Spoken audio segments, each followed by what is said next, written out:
உரிமையோடு நான் பேசுவேனே தவிர இந்த கூலியெல்லாம் நம்ம கிட்ட வேலைக்காகாது. நீங்க காசு கொடுத்து அதுக்கு மயங்குறவன் எல்லாம் நான் கிடையாது, உங்ககிட்ட அதை எதிர்பார்க்கவும் இல்லை சொல்லவே சொல்றான். ஏன் சொல்றான்? இந்த பணியுடைய தூய்மை அப்படித்தான் நிறுத்தப்படணும், நிலை நிறுத்தப்படணும். பொருளாதாரத்தை அடிப்படையாக வச்சு நாங்கள் பணி செய்யல, அல்லாஹ்வுடைய மறுமையை அடிப்படையாக வச்சு தான் பணி செய்கிறோம், வஹி அடிப்படையாக வச்சு தான் பணி செய்கிறோம். எல்லா நபிமார்களும், குறிப்பாக சூரத்து ஹூத்ல பல வசனங்கள் இதை பார்ப்பீங்க. எல்லா நபிமார்கள் என்ன சொன்னாங்க?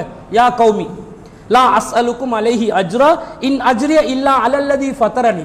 சில நபிமார்கள் இல்லா அலா ரப்பில் ஆலமீன், சில நபிமார்கள் இல்லா அலல்லா. இந்த ஒவ்வொரு வார்த்தைகளையும் இதை தான் வலியுறுத்தினாங்க. கூலி எதிர்பார்க்காத நிலையில் நான் பணி செய்கிறேன். இஹ்லாஸ் தானே, அல்லாஹ் கிட்ட கூலி எதிர்பார்க்கிறது தான் இஹ்லாஸ். மனிதர்களிடம் கூலி எதிர்பார்ப்பது இஹ்லாஸுக்கு எதிரானது தானே. அதுக்காக யாராவது சம்பளம் கொடுத்தா தாய்களுக்கு மாசம் பள்ளியில வேலை செய்ய சம்பளம் கொடுக்கறத வானான்னு சொல்லல. இன்னம சதகாத்துல் ஃபுக்கரா இல்லதீன உஹ்சிரு ஃபீ சபீல். அல்லாஹ்வுடைய பாதையில யாரு தன்னை அர்ப்பணிச்சு கொள்றாங்களோ அவங்களுக்கு சதக்கா மக்கள் பார்த்து கொடுக்கிறது கடமை. ஆனா கேட்கறது நம்முடைய வேலையா? எதிர்பார்ப்பிக்க கூடாது. எவனையும் தங்கி டிபெண்ட் ஆகி எவன் மீதும் நாங்க தங்கிய நிலையில் எங்கட தாவா இருக்கக்கூடாது. அப்படி ஜென்டில்மேனா இருக்கணும். சுயமரியாதையில அப்படி எடுத்துக்காட்டா நாங்க திகழணும். இந்த இஹ்லாஸ் நம்மிடம் இருக்கணும்.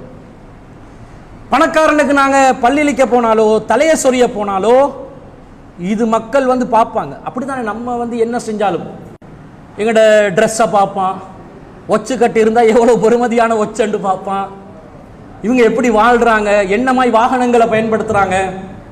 இந்த பாதுகாப்பு துறையில் உள்ள பல பேர் என்ன எப்படி எடை போட்டிக்கிறான்னு சொன்னா நாங்க BMW இறங்குற மாதிரி, நம்ம BMW கண்டிக்க தானே அப்படிதான் எடை போடுவாங்க. அவன் பாதுகாப்பு துறையில ஒரு நபரை ஆய்வு செய்வதில் பட்டம் படிப்பெல்லாம் கிரிமினாலஜி அது இதெல்லாம் பட்டம் எடுப்பாங்க. ஒரு நபர் அவனுக்கே இதை சரியா ஆய்வு செய்ய முடியல. பாத்தீங்களா? பொதுமக்கள் நம்மளை சரியா எடை போடுவாங்களா? போட மாட்டாங்க. இப்படி நாங்க எதுக்காக நம்முடைய இஹ்லாஸ் அடுத்தவனுக்கு நாங்க காட்டணும் அப்படி நினைக்க வேணாம். யாருக்கும் காட்டுறதுக்காக செய்யறது இல்ல. நாங்க யாரை இலக்கு வச்சு தாவா பண்றோம்? பொதுமக்களை இலக்கு வச்சு தாவா பண்றோம். அவன் எங்களிடம் இஹ்லாஸ் இல்லை என்று உணர்ந்தால் நாம் சொல்வதை கேட்க மாட்டான். நீங்க என்ன கத்தினாலும் யாரும் சேர மாட்டான்.